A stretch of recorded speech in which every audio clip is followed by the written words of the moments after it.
Good evening, everyone. This scene is set at Bianca's haven, um, where Isabel is waking for the night. She finds herself wrapped around Bianca, holding her probably as tightly as she could in her death-like sleep, but she didn't move.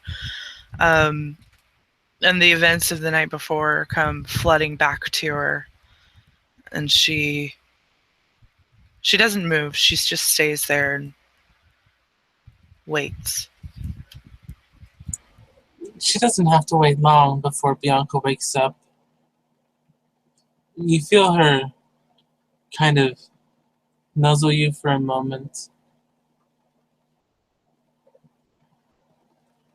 Maybe she's lost in a memory still, remembering, feeling. As she opens her eyes and glances up, you see her kind of jump, startled. Hey, my dear, how did you end up here in my bed? Bianca, ah, are you. Well, you know who I am, right? Of course, Miss Murphy. Miss Isabel Murphy. She breathes a sigh of relief. Good, good. Now I have some explaining to do. Okay, so, Tootie contacted me last night. Said that, there was some things she needed to talk to me about, and I could tell that she was trying to withhold things from me, but she told me that you weren't yourself and asked me if you always saw things and heard things that weren't there. And of course, I knew what was going on, and I said no, but she does sometimes relive things from her past. And I was very, very worried. So when we were finished meeting, I came straight over here. Miranda answered the door. I calmed you down enough to get you in bed, and I decided to stay, and I sent Miranda home. She's supposed to come back after work. I see. That's why I feel a bit disconnected, disjointed at the moment. Makes sense. So I did have my meeting with Miss Delavine. Yes, yes, you did. And she said that you said something about Lily and Delarue's Teddy. Something, and that you might be in danger, and it's gang related. She sits up and puts her legs over the edge of the bed and kind of rubs her forehead. Oh dear. Yes. I hope she understood what I was trying to say. And from past experience, I know I can be a bit scatterbrained and hard to communicate with when I'm having a moment. Right. Well, I told her that she needed to talk to you again when you were yourself. Because I don't know. She said that she's skeptical, except for the part about Lily. That's what the main reason why she called me to meet was because she wanted to warn me that Lily is nothing but a liar and is not to be trusted, which I already knew that she wasn't to be trusted, but she said that Lily is hanging around with Josephus and doing some crazy things. Wonderful. Yes, well, Piers Lily's in with the Irish Mafia, so if it will, as it will, my dear, and Are you serious? I mean, I don't really know who they. Well, I've heard of them, but I don't know like where they are. I don't know any of them. But she's in with that, really. I think she's one of their working girls, but she knows they're out keeping an eye out for me, which makes me very nervous. Well, I had her over at my gym a few nights ago, and no, I guess it's been yeah, it's been a few nights. Saturday, I think it was. Anyway, she wanted me to go over dance stuff with her, and we did some ballet, and I showed her what I could do on the balance beam. That was fun. And she kept asking me about clubs and where we all frequent, and if there was a way that I could get everyone together for a night out.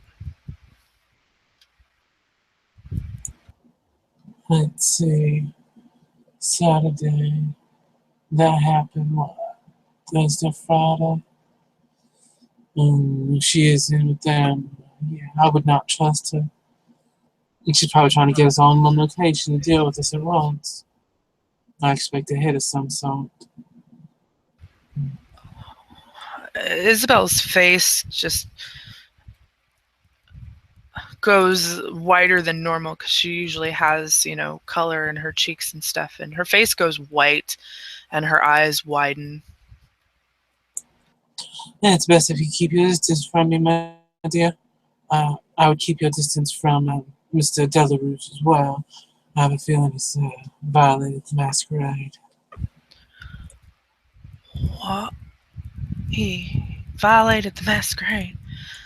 I don't know for certain, but everything is leaning in that direction. And unfortunately, I have been tasked with bringing the individual who committed the crime to the Irish Mafia, which unfortunately I believe is Mr. Delarue's. He has means, motive, and opportunity.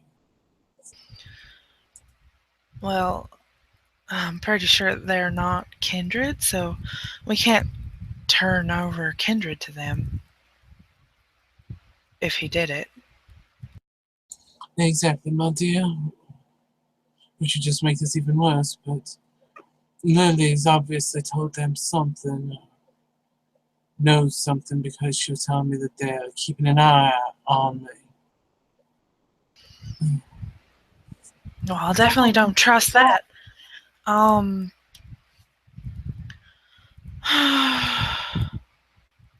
Well, definitely gonna not trust her. I wasn't going to anyway, but I'm definitely gonna keep my distance. And I need to talk to Travis because I kind of sent her to him about dance stuff. So I need to warn him. Definitely, my dear. Definitely. But yes, seems the crime was committed with surgical equipment and a skillful hand. Mr. Delarue unfortunately didn't walk Miss Delavine home that night. He had stuff to do, and well, the gentleman that did the attack fell, jumped out a window, and disappeared from thin air. Well, like I said, I think you and Tootie need to talk again and get this sorted out. Is there anything that I can do? Keep your distance from us.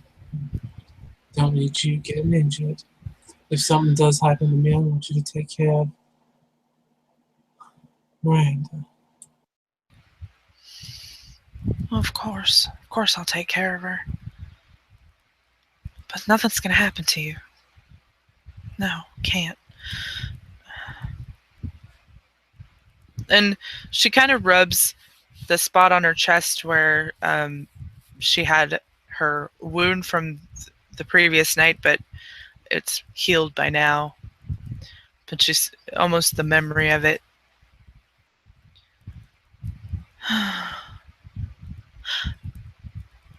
Well, before I found out Well, before I came over here, gave Miss Tootie a little lesson in how to use a knife. And how did that go, my dear? Well, that went very well. It went fairly well. I think she thinks it's. I think that she thought it went worse than it actually did, because she ended up.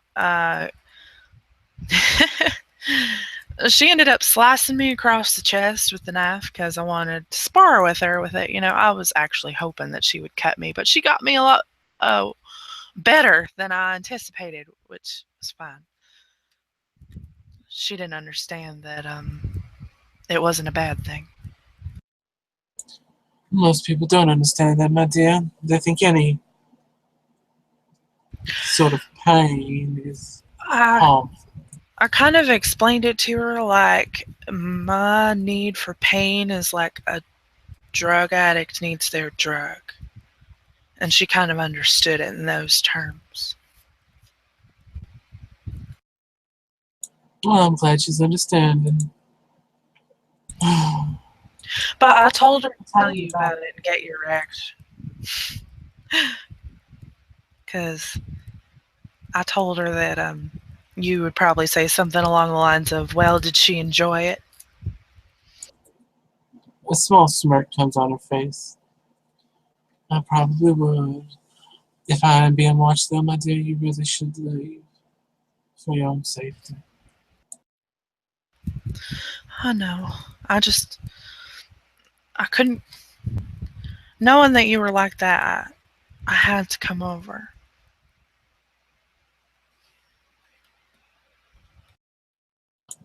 Well, I appreciate the worry, and I hope you have a wonderful evening.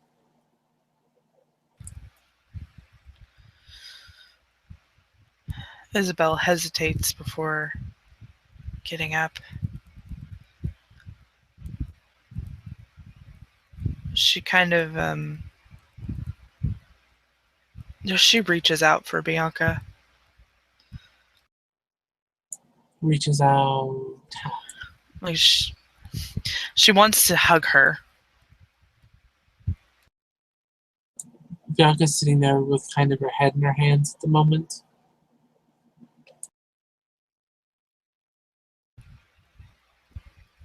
Is it alright if I give you a hug before I go? Of course, my dear. She stands up and opens her arms.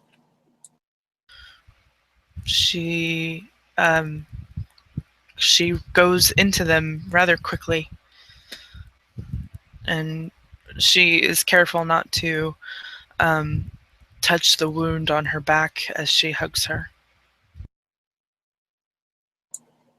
And she'll hold you for a moment, probably a moment longer than we should as friends, which is what she's hoping we still are. Oh, yeah. Isabel will honestly stay there as long as Bianca will let her. But then when Bianca releases her, she puts her hands to her sides and looks at her, and I'm glad that you're better tonight. Um, when you get all this sorted, will you let me know?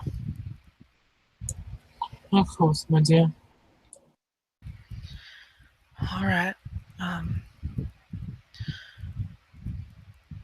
when Miranda comes back, tell her hello for me.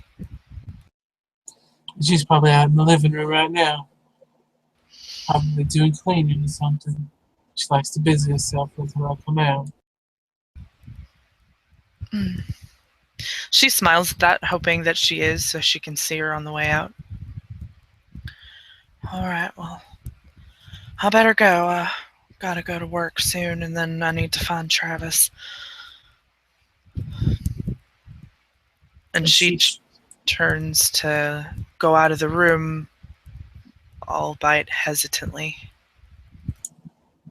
Bianca waits for the door to close, and she sits back down, putting her hands back in her her head back in her hands. And she's been doing everything she can to keep those tears back, but she lets them begin softly coming out.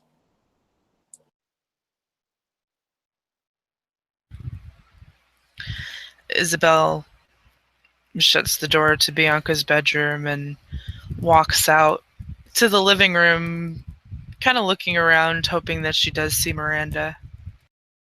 She's out there dusting the furniture, the bookcases and such. She smiles and, Miranda, You are still here. Hi, Isabel. yeah, I told you I was going to stay and sleep here, and I did. And she's much better tonight. Um, I told her some of what happened and how I ended up here. That's good. I'm glad she's better. I hate seeing her like that.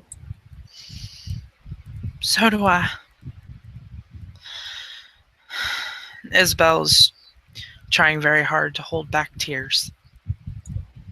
I hope she didn't get to the point where she was asking for him again, did she? No, no. No, she didn't get that far. Not this time. Good.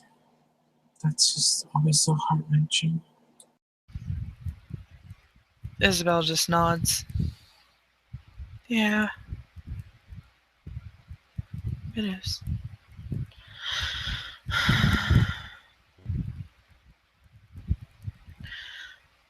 I want you to keep an extra careful eye on her, please. She might be in some sort of trouble, but I want you to be extra careful as well. You do that? She nods. Thank you. I'll be in touch. And she goes over to Miranda to give her a hug. She'll accept it.